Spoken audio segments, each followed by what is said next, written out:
100 वर्षापूर्वी राजर्षी शाहू महाराजांनी ज्या धरणाची स्थापना केली, आज सध्या पाहिलं तर आपल्याला पूर्णपणे हे पात्र आहे जे कोरडं आपल्याला दिसून येते। 100% धरण भरल्यावरती हे दरवाजे उघडले जातात। धरण भरल्याशिवाय कोल्हापूरकरांवरती जे पाणी टंचाईचं संकट आलेलं आहे ते कमी होणार नाही।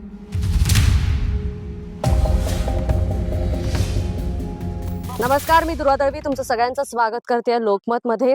सध्या आपण पाहिलं तर मान्सूनने यावेळेला चांगलाच विलंब लावला, मात्र आता सध्या मान्सून सक्रिय होत असताना कोल्हापुरातील महत्त्वाचं असं राधानगरी धरण आणि ह्याच धरणावरती संपूर्ण कोल्हापूर जिल्हा आहे जो अवलंबून असतो। सुमारे 100 वर्षापूर्वी राजर्षी शाहू महाराजांनी ज्या धरणाची स्थापना केली, जी बांधणी केली आणि त्या धरणामधील आहे स्वयंचलित दरवाजे। आपण जो पाहतोय माझ्या पाठीमागे तुम्हाला दिसतायत हे 7 स्वयंचलित दरवाजे आहेत। ह्या दरवाजांपर्यंत दरवेळेला पाणी आल्यावरती 100% धरण भरल्यावरती हे दरवाजे आहेत जे स्वयंचलित असल्यामुळे उघडले जातात आणि त्यानंतरच कोल्हापुरातील नद्यांमध्ये आहे जी पाणी पातळी वाढली जाते आणि त्यामुळे कोल्हापूरला महापुराचा धोका देखील उद्भवतो। मात्र स्वयंचलित असं हे धरण ज्याच्यावरती हे दरवाजे आहेत, स्वयंचलित दरवाजे आहेत, याच दरवाजांमुळे आहे जे कोल्हापूरच्या या राधानगरी धरणाची एक वेगळी ओळख आहे।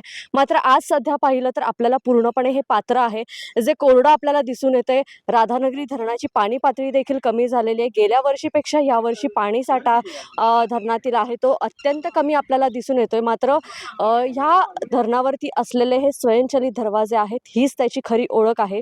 एक विज्ञानाचा असेल, तंत्रज्ञानाचा एक अनोखा असं उदाहरण म्हणून ह्याला म्हटलं जातं। राजर्षी शाहू महाराजांची दूरदृष्टी आहे।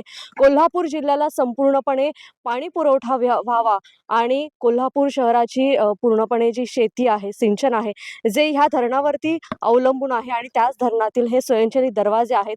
सध्या तरी या धरणाच्या दरवाजाच्या इथं आपण जर पाहिलं तर पूर्णपणे आपल्याला कोरडा भाग दिसून येतोय। मात्र काहीच दिवसांमध्ये मान्सून असाच सक्रिय राहिला आणि धरण क्षेत्रामध्ये जर पाऊस राहिला तर हे स्वयंचलित दरवाजे लवकरच उघडतील। 100% धरण भरल्यावरती हे दरवाजे उघडले जातात। मात्र अजून तरी पाऊस तितक्या प्रमाणात झालेला नाहीये, त्यामुळेच आपल्याला हे पूर्णपणे कोरडं पात्र दिसून येतंय।